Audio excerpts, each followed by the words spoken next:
Hey everyone's Coach D. I have to share this story with you. It was a great conversation with a client the other day, and it speaks to not only our mindset. I think being aware of some natural things that our body is going to do to us and for us, but also it speaks to how I love to coach and the conversations I love to have. These are the most powerful things. These are the foundational things that help people with their health way more than saying do 10 reps of these squats. Not that that's bad, but these are the powerful moments. These are the things that also we don't get to talk about with other people. So it speaks to how health and wellness coaching can help. Let me give you a little context. This client, we do a weekly phone call. We've been doing it for a couple years, and she's 70 years old. She gets around by walking. And she's dealt with a lot of health issues over the last few years. And she's had some falls last year as well and leading into this year. So walking has been minimal. She's had physical ailments. There are all kinds of stuff. But she keeps working at it. And she keeps... one of our big things we discuss often is putting herself first. Because as most people... most wonderful people like her, she's very good at putting everyone and everything else before herself. So that's often the basis of conversation. So she shared with me an adventure, we'll call it, that she had this past weekend, and she shared it in amazing detail.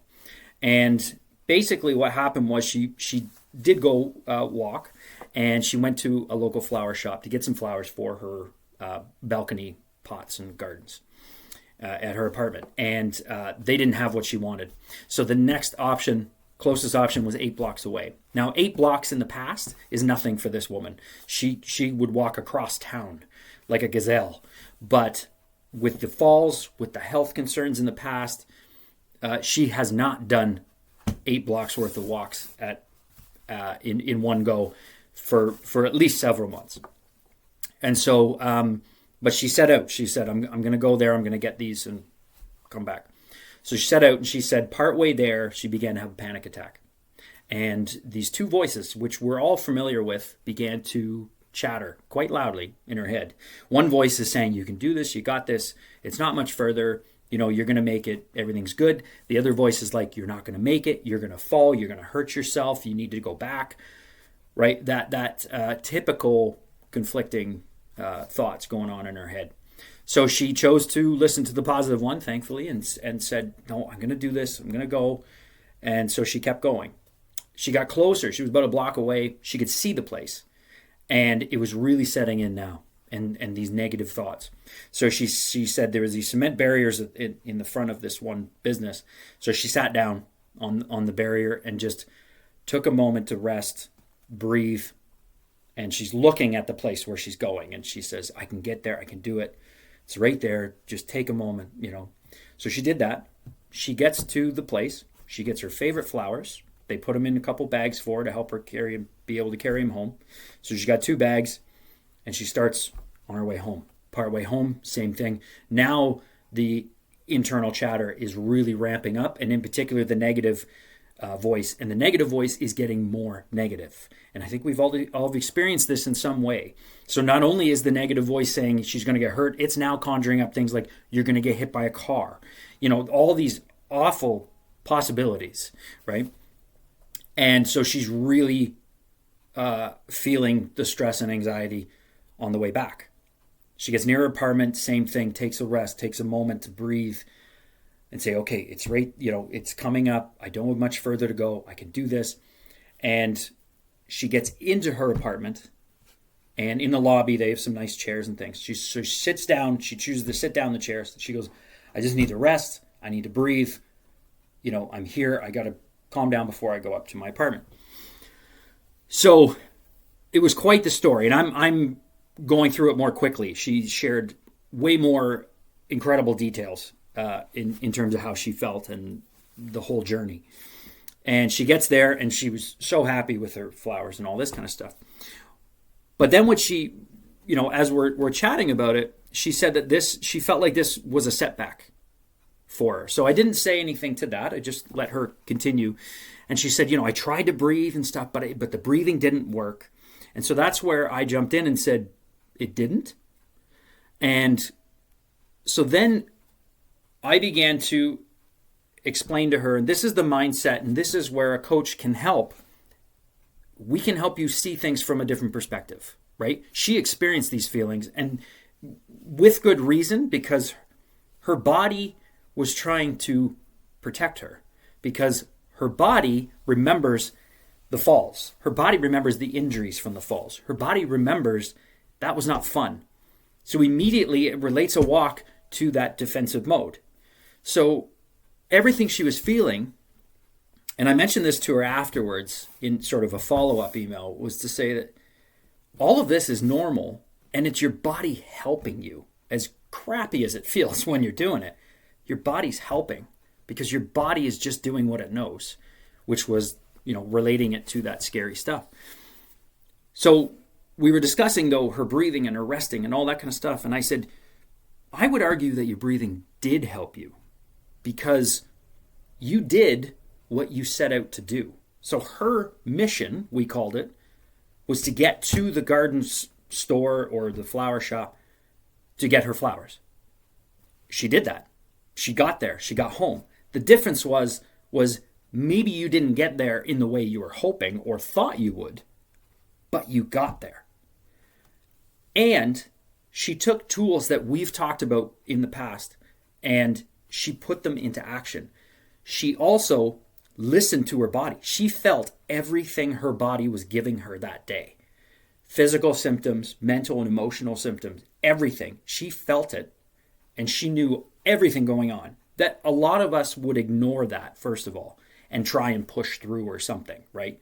And make it worse. She listened. She took the opportunity to sit and breathe.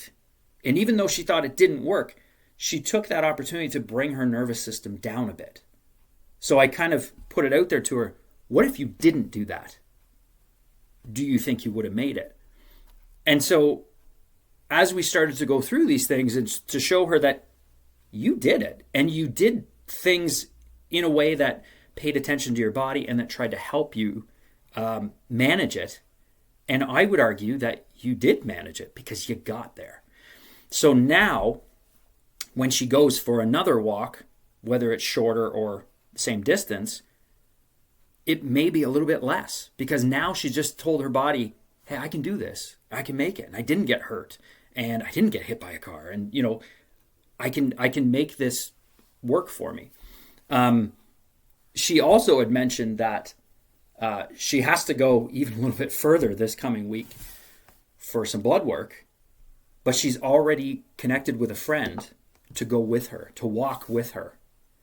And so I pointed out again that this is something that in the past she may not have done. This is taking care of her first. She's putting herself first.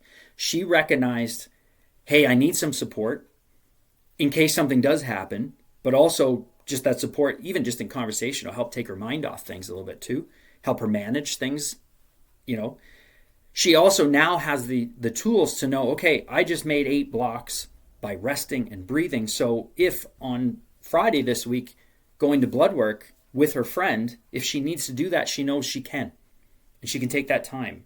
And she'll have someone there to help her, support her and things.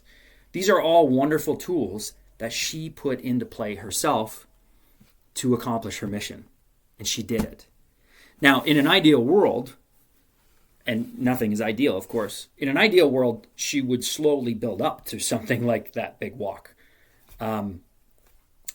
which I also pointed out. But I pointed it out in a way to say to her that, it's okay that you felt this. It's okay that your body felt this way in the sense that it hasn't done that in a while. So it has to remember that, hey, I can do this because I used to do it all the time, right? That used to be a short walk for her. It was this wonderful conversation. And she went from chatting about these feelings and everything else going on to us discussing how she actually did better than she even realized. And she actually, she listened to what her body was telling her, which is a wonderful skill to have that we need to relearn. And by the end of the conversation on our call, she's talking about all the good things that are going on right now, and all the things that make her happy, like her balcony. She's so happy with her balcony and her flowers and the pots and everything else she's got out there, and all these things are going on. And she says to me, she goes, "Progress is being made." That's what she said in terms of how she feels and things. And I thought, what a wonderful way to put it, and what a wonderful way to end our call. Because again, it's progress. And we need to remember that no matter how big or how small that progress is progress. And her getting to this flower shop 8 blocks away through those panic attacks while managing as best she can is progress. Because for the last few months, she hasn't done that, and she hasn't experienced that. So it was this wonderful aha moment.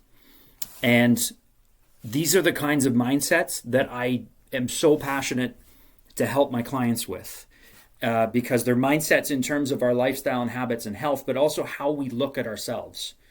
And again, it was so nice to be able to point out to her, who thought that she was setting back and things weren't working and all that. And I'm pointing out, no, I would argue it's the other way around, that she did wonderful things and that nothing's perfect, right? It wasn't an amazing experience, but I would definitely not call it a failure. That's for sure.